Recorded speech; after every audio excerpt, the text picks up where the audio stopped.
So, ang topic po natin for tonight ay karugtong po actually nung pinag-aaralan natin, ano? Second book na po tayo at ito po ay ang bagong layunin, maging katulad ni Kristo. I'm sure naman lahat tayo na gustong lumago sa ating Panginoon ay naghahangad talagang maging katulad natin ng ating Panginoong Kristo. At doon po sa aklat ng Roma, Kabanatang 8, talatang 29, mababasa po natin, sapagkat alam na ng Diyos noon pa man kung sino-sino ang kanyang magiging mga anak. At sila itinalaga niyang matulad sa kanyang anak na si Jesus para siya ang maging panganay sa maraming magkakapatid. So ano ba mga layunin po ng ating pag-aaralan ngayon? Ang una po ay maisalarawan ng ibig sabihin ng kawangis ni Kristo o kalarawan ni Kristo. Ang ikalawa naman ay alamin ang pagiging kalarawan ni Kristo ay mahirap. Subalit maaari itong maganap sa tulong ng kanyang spirito. At ang ikatlo, ibahagi ang personal na desisyon na maisagawa ang layuning maging kawangis ni Kristo. So ngayon, ikaw ay isa ng Kristiyano. Tinanggap mo na si Jesus eh. Isa ka ng tagasunod ni Kristo. Bukod pa sa pagdadala ng kanyang pangalan, nais din ni Kristo na makita sa iyo ang kanyang pag-uugali. Dahil hindi naman talaga nakikita ng mga tao si Kristo, layunin ng Diyos na makilala siya ng mga tao sa pamamagitan ng pamumuhay ng bawat isang mananampalataya. Kaya nga, ang maging katulad ni Kristo ang siya mong ngayong bagong layunin. So narito po ang ilang mga katanungan na sasagutin po na mismo ng mga verses sa Bible. Ano po? Ang una po ay ito. Ano ang mga natanggap mong katuruan tungkol sa dati mong pamumuhay? Doon po sa aklat ng Efeso, Kabanatang 4, mga talatang 21 hanggang 24, mababasa natin, hindi ba't alam na ninyo ang tungkol kay Jesus? At bilang mga mananampalataya niya, hindi ba't naturuan na kayo ng katotohanan nasa Kanya? Kaya talikuran nyo na ang dati nyong pamumuhay dahil gawain ito ng dati nyong pagkatao. Ang pagkataong ito ang siyang nagpapahamak sa inyo dahil sa masasamang hangarin na dumadaya sa inyo. Baguhin nyo na ang inyong pag-iisip at pag-uugali. Ipakita niyong binago na kayo ng Diyos at binigyan ng buhay na matuwid at banal katulad ng sa Diyos. Isa pa pong katanungan, o bali dalawa po ito, ano ang nararapat ngayon sa ating mga pag-uugali at bakit si Jesus ang dapat na maging halimbawa? Paano ipinamalas ni Jesus ang pagsunod sa kanyang ama at ano ang naging resulta nito? Babasahin naman po natin na nakasulat sa aklat ng Pilipos, Kabanatang 2, mga talatang 5 hanggang 11. Dapat maging katulad ng kay Kristo Jesus ang pananaw nyo. Kahit na nasa Kanya ang katangian ng Diyos, hindi niya itinuring ang pagiging kapantay ng Diyos bilang isang bagay na dapat panghawakan. Sa halip, ibinaba niya ng lubusan ang sarili niya sa pamamagitan ng pag-aanyong alipin. Naging tao siyang tulad natin. At sa pagiging tao niya, nagpakumbaba siya at naging masunurin sa Diyos hanggang sa kamatayan, maging sa kamatayan sa krus. Kaya naman itinaas siyang lubos ng Diyos at binigyan ng titulong higit sa lahat ng titulo, upang ang lahat ng nasa langit at lupa at nasa ilalim ng lupa ay luluhod sa pagsamba sa Kanya. At kikilalanin ng lahat na si Yesu Kristo ang Panginoon sa ikapupuri ng Ama. Question again, kaninong halimbawa ang sinundan ni Apostol Pablo? Ano ang kanyang habilin sa atin? Nakasulat po sa unang Korinto, Kabanatang 11, talatang 1, kaya nga tularan niyo ako, gaya ng pagtulad ko kay Kristo. Sa pasimula pa lamang, tayo po ay nilikha na ng Diyos ayon sa kanyang larawan. Doon po sa aklat ng Genesis, Kabanatang 1, talatang 26, yung unang bahagi po, nakasulat, pagkatapos sinabi ng Diyos, likhain natin ang tao ayon sa ating wangis.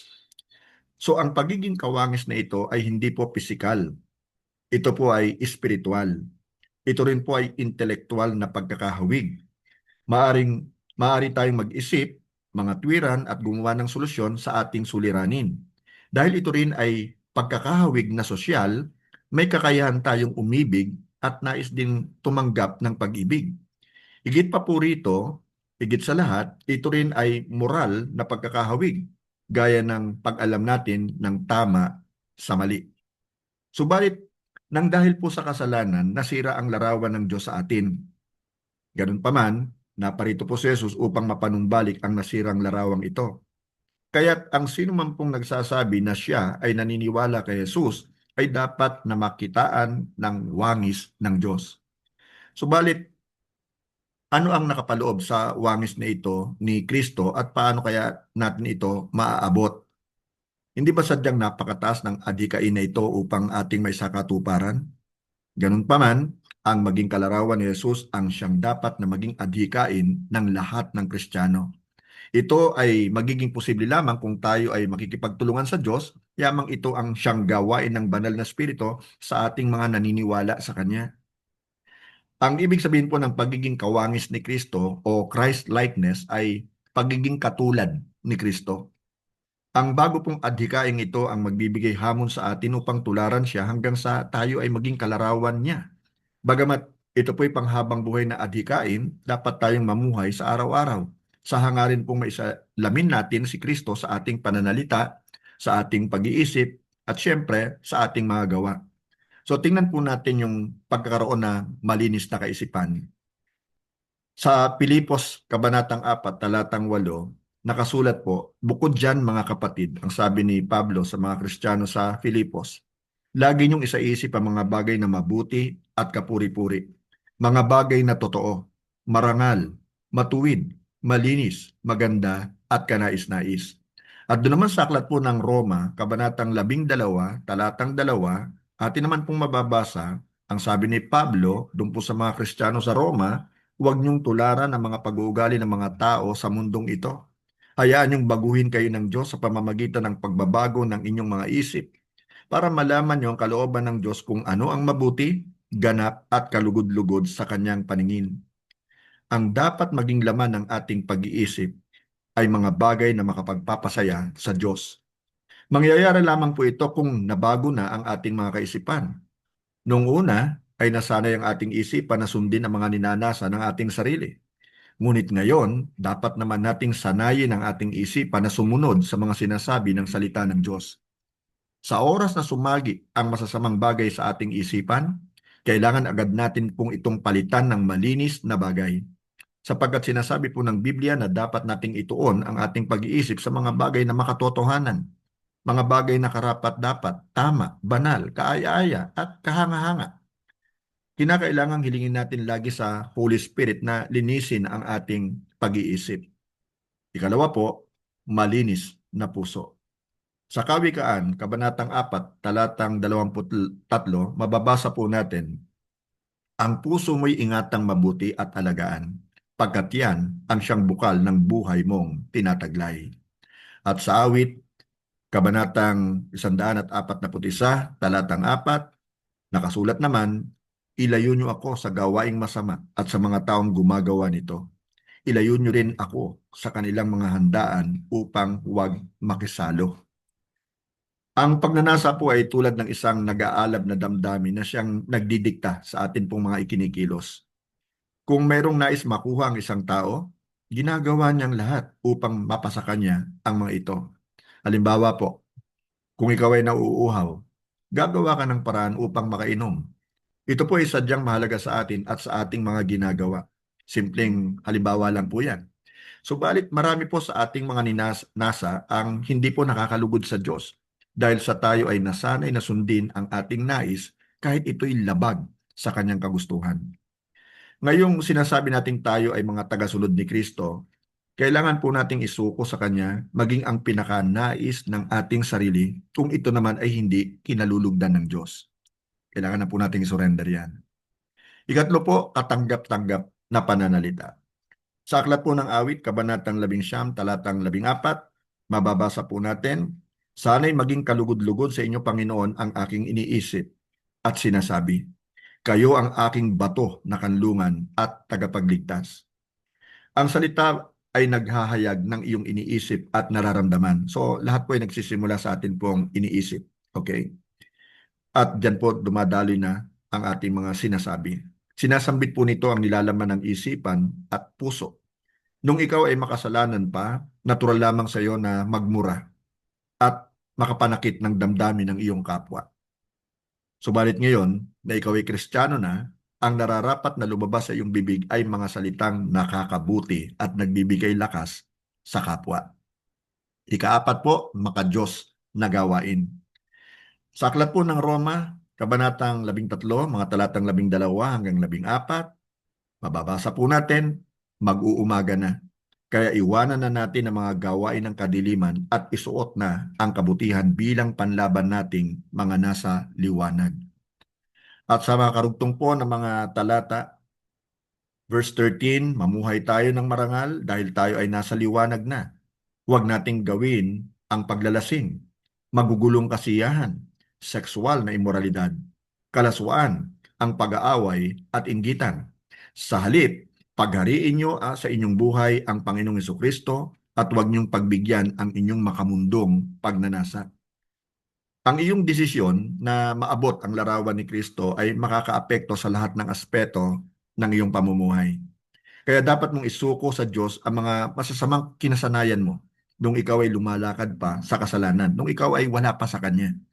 Kahit sa iyong pag-iisa ay sikapin mong parangalan ang Kanyang pangalan at presensya at gawin ang Kanyang kalooban. Sikapin mong mamuhay ng malinis sa harapan ng Diyos. Narito po ang ilang dagdag na kaalaman sa wastong pamumuhay. Ang una po, kapatid, ay kalarawan ni Kristo sa pag-uugali. Napakahalaga po niyan. Basahin po natin ang nakasulat po sa aklat ng Efeso 4:23 and 24. Baguhin nyo na ang inyong pag-iisip at pag-uugali. Ipakita nyong binago na kayo ng Diyos at binigyan ng buhay na matuwid at banal katulad ng sa Diyos. At sa Pilipos chapter 2 verses 1 and 2 naman, hindi ba't masigla kayo dahil na kay Kristo kayo? Ang tanong ni Pablo sa mga Kristiyano sa Philippi. Hindi ba't masaya kayo dahil alam nyong mahal niya kayo? Hindi ba't may mabuti kayong pagsasamahan dahil sa banal na spirito? At hindi ba't may malasakit at pangunawa kayo sa isa't isa? Kung ganoon, nakikiusap ako na lubusin na ninyo ang kagalakan ko. Magkasundo kayo't magmahalan at magkaisa sa isip at layunin. Ang ipasako po ang iyong kagustuhan sa kalooban ng Diyos ay isang pagbabago na dapat makita sa iyong pag-uugali. Kadalasan ang iyong kalooban ay hindi sumasang-ayon sa Diyos. Ganun pa man, sa oras na piliin mo na maparangalan ng Diyos, makakakita ka ng mga pagbabago sa iyong pag-uugali at mapapansin mo rin kung paanong unti-unti kang nagiging kalarawan ni Jesus. Ikalawa po, kalarawan ni Kristo sa paglilingkod sa Diyos. Sa Colossus 1:10, nakasulat po, sa ganoon, makakapamuhay kayo ng karapat-dapat at kalugod-lugod sa Panginoon sa lahat ng bagay at makikita na lumalago kayo sa mabubuting gawa at sa pagkakakilala sa Diyos. Habang tayo po ay lumalago kay Kristo, masigit na nagiging kapaki-pakinabang tayo sa gawain ni Kristo. Kung paano ang isang tao ay nagiging responsable at makabuluhan ay sa lipunan habang tumatanda, tayo mga Kristiyano ay mas nagiging kagamit-gamit naman ng Diyos kung tayo ay patuloy sa ating paglago. Meron pong nagsabing ang lumalagong Kristiyano ay kagamit-gamit na Kristiyano. At totoo po ito. Kung hindi tayo lalago, hindi tayo basta magagamit ng Panginoon. Kaya pag sumikapan po natin na tayo po'y lumago sa ating pananampalataya, tayo po'y mag-mature. Bagamat ang paglilingkod po sa Diyos sa pamamagitan ng mabubuting gawa ay hindi makapagliligtas, ang mga ito po ay kailangang makita sa atin bilang tanda ng pag-ibig sa Kanya at pagnanasang lumago kay Kristo. Ikatlo po, kalarawan ni Kristo sa pamumuhay. Atin pong basahin na nakasulat sa unang Pedro, Kabanatang 4, mga talatang 1 at 2. Dahil naghirap si Kristo sa katawang tao niya, dapat ay handa rin kayong maghirap, mag-sacrifice. Sapagkat hindi na gumagawa ng kasalanan ng taong nagtitiis ng hirap. Hindi na siya sumusunod sa masasama niyang ugali, kundi sumusunod na siya sa kalooban ng Diyos. Now, masasabi mong nagiging kalarawan ka ni Kristo kung nagkakaroon ng pagbabago ang iyong pag-uugali. Mas nagiging kapaki-pakinabang ka na sa ministeryo at patuloy na nagiging matuwid ang iyong pamumuhay. Ang pagiging matuwid ay katibayan na nagiging kalarawan ka na ni Kristo. Hindi ka maaaring mamuhay sa Diyos na nagpapatuloy pa rin sa kasalanan. Sa halip ay inaasahan sa iyo na lumakad sa katwiran at kabanalan At ang mga ito ay magdadala ng mga pagbabagong makikita sa pang-araw-araw mong pamumuhay. Now, isulat mo kung ano ang mga hakbang na iyong gagawin upang maging kalarawan ni Kristo sa anumang pamamaraan. Maghanap ka ng mapagkakatiwalang tao na tutulong sa iyo na sa buhay ito. Palagiing siya sa atin ang mga sumusunod. Pakinggan mong mabuti. Ang laman ng iyong isipan. Siya sa atin mo yan. Ano ang mga nilalaman ng iyong isipan? Lalo na kung ikaw ay nag-iisa. Ikatutuwa kaya ng Diyos ang laman ng iyong isipan? Ang laman ng iyong puso. Ano ang kadalasang ninanasa ng iyong puso? Madalas ka bang nahuhulog sa paulit-ulit na tukso? Mula sa mga anong nakagawi ang kasalanan ka, dapat makalaya. Ikaw dapat ang nakakaalam yan. Ang iyong pananalita. Ano ang mga salitang nakapananakit ang kadalasang lumalabas sa iyong bibig? Nasaktan ba ang mga taong nakaririnig ng iyong mga sinasabi? Sila ba ay pinanghihinaan ng loob ng dahil sa iyong salita? O pinalalakas o nahihikayat sila nito? Ang iyong mga ginagawa. Ano sa iyong mga ginagawa ang ayaw mong malaman ng ibang tao? Yung sinesekreto mo. Meron ka bang ginagawang palihim dahil sa takot na malaman ito ng iba?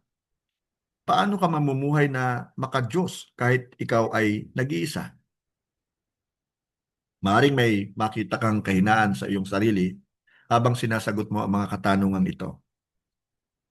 So, lumapit ka sa iyong pastor o sa isang matatag na Kristiyano at hingi ng tulong at panalangin ang anumang bagay na nais mong maisaayos ng Diyos. Tsak na matutulungan kanila at magagabayan sa pinagdadaanan mong kahinaan. Paniwalaan mong banal na spirito. Pakatandaan mo na ang kanyang espiritu ay makapagbibigay ng kapangyarihan upang ikaw ay makapamuhay ng tagumpay laban sa mga tukso at kahinaan. Hindi ka dapat mamuhay sa kasalanan. Sa halip ay dapat mong maranasan ang kapangyarihan at kalayaan mula sa Diyos. So kapatid kaibigan, kapwa manggagawa, may kakilala ka ba na makikinabang sa araling ito? Pag-ukulan mo siya ng panahon, ipanalangin mo siya upang maibahagi sa kanya ang mga araling ito. So maraming salamat po sa inyong pakikinig. Tayo po ay sandaling manalangin. Ano po?